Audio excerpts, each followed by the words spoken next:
The year was 1974. Wichita, Kansas. A quiet Midwestern city where nothing extraordinary ever happened.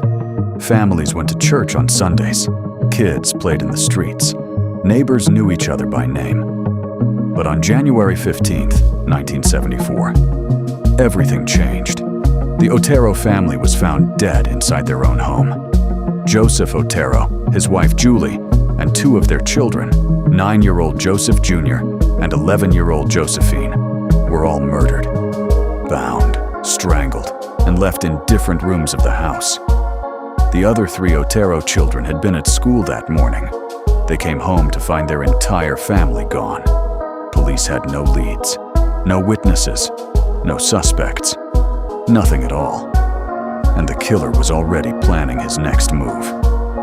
This is the true story of BTK, the serial killer who hid in plain sight for 30 years, who sat in church every single Sunday, who was a loving husband and a devoted father, who served as the president of his local church congregation, and who murdered 10 people in cold blood. BTK stands for bind, torture, kill. He chose that name himself, because that is exactly what he did to every single one of his victims. Dennis Lynn Rader was born on March 9, 1945, in Pittsburgh, Kansas. By all accounts, he appeared to be a perfectly normal child. He went to school, had friends, played sports. Nothing about his childhood raised even a single red flag. But inside, something was very different. Rader later admitted that from a very young age, he had dark and deeply disturbing fantasies. He was obsessed with bondage, control, and domination. He collected pictures of women in distress. He fantasized about capturing and controlling people, and he kept all of it completely hidden. He served in the United States Air Force. He got married. He had children. He went to college and earned a degree in administration of justice. He became a compliance officer, going door to door, enforcing local codes and ordinances. He had the power to tell people what to do, and he loved that power more than anything. On the outside, Dennis Rader was the perfect neighbor. On the inside, he was a monster waiting to strike. The Otero family murders in January 1974 were just the beginning. In April 1974, Rader killed Catherine Bright and attempted to kill her brother Kevin.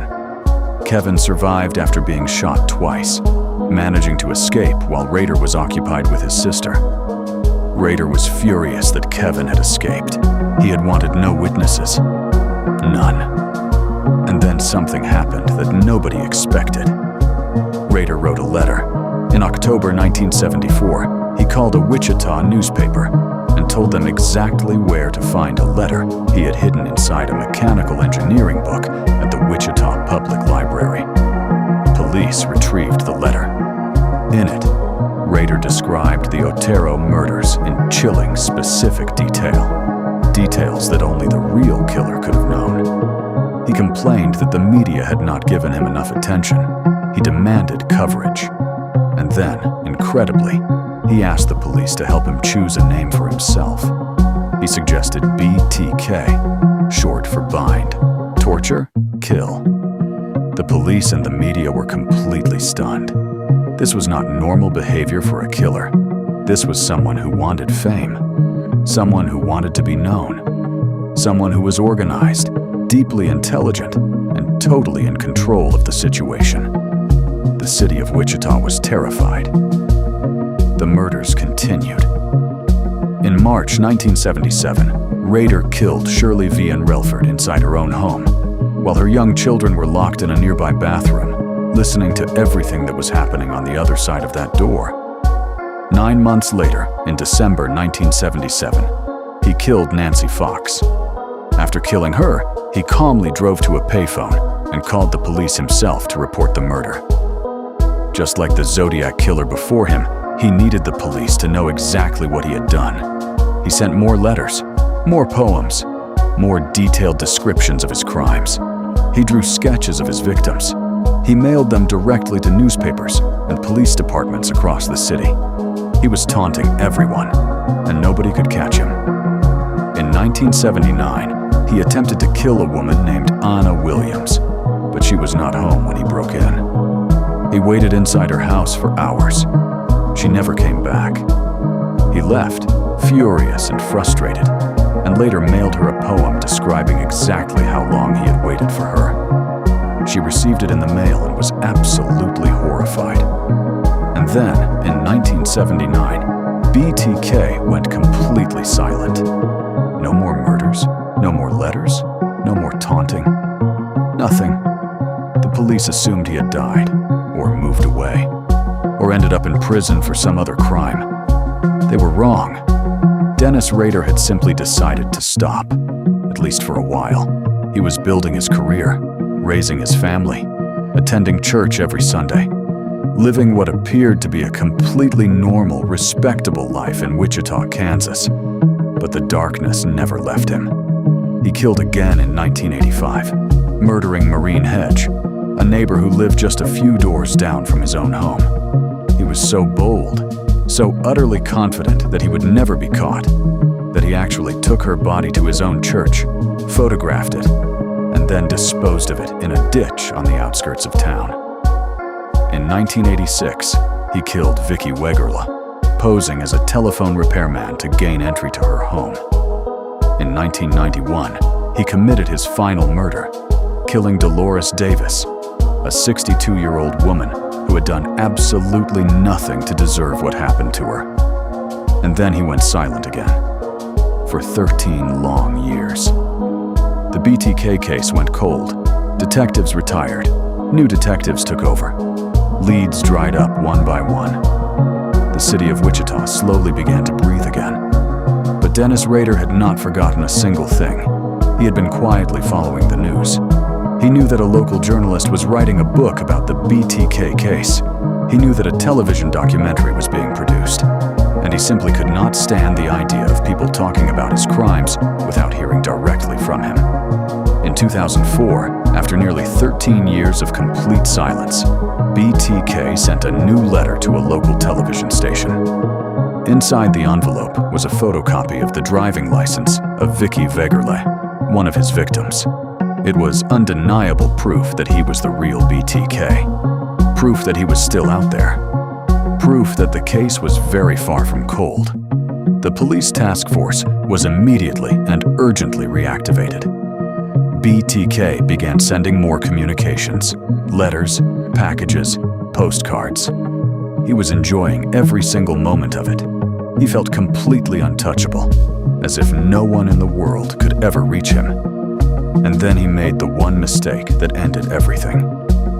In February 2005, BTK sent a purple floppy disk to a local television station. Inside the disk was a single document. Police forensic investigators immediately examined the metadata of that document. The metadata, the hidden digital information embedded inside the file, revealed that the document had last been edited by someone named Dennis. It also showed that the document was connected to Christ Lutheran Church in Wichita, Kansas. Police cross-referenced the name Dennis with Christ Lutheran Church. Dennis Rader, president of the church congregation, compliance officer, husband, father, neighbor. BTK. On February 25, 2005, Dennis Rader was pulled over in his car near his home in Park City, Kansas. He was arrested without any incident. He did not resist. He did not run.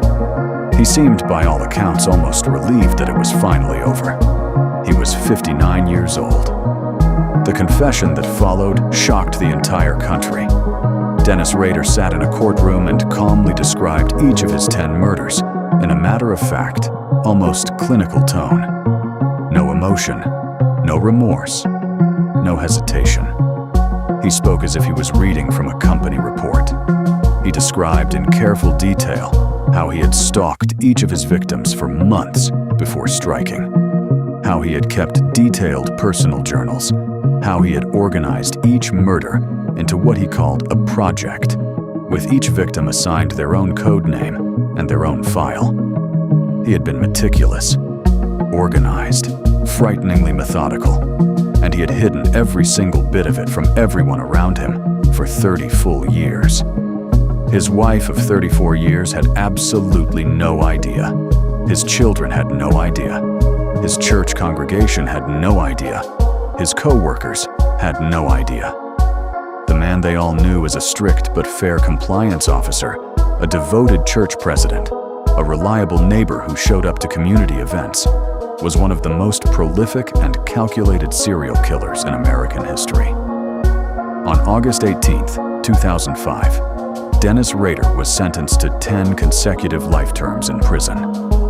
Kansas did not have the death penalty at the time of his crimes, so execution was not an option available to the court.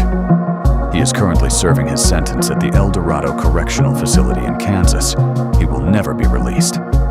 The BTK case is now studied in criminology classrooms around the world. It has become the defining example of how a serial killer can maintain a completely double life, hiding in plain sight, sustaining a normal and even respected exterior, while committing unimaginable crimes behind closed doors. What makes Dennis Rader so deeply disturbing is not simply what he did. It is how utterly ordinary he appeared to everyone around him. He was not a loner hiding in isolation. He was not someone who made people uncomfortable. He was the person you smiled at on the way into church, the person who knocked on your door about a minor zoning issue, the person standing next to you at the neighborhood barbecue, eating a burger and talking about the weather. He was everywhere, and he was hiding in plain sight the entire time. The BTK case also carries a critical lesson about the power of technology. It was not years of traditional detective work that finally caught Dennis Rader after 3 decades of hiding. It was a floppy disk, a single piece of digital metadata, a fingerprint he did not even know he was leaving behind.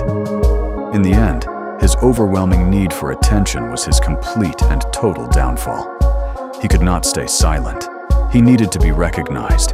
He needed the world to know who he was and what he had done. And that need, after 30 years of successfully hiding in the shadows, is what finally and permanently brought him down. If this story kept you awake tonight, you already know what to do. Subscribe to Crimes Untold USA, because next week we go somewhere even darker.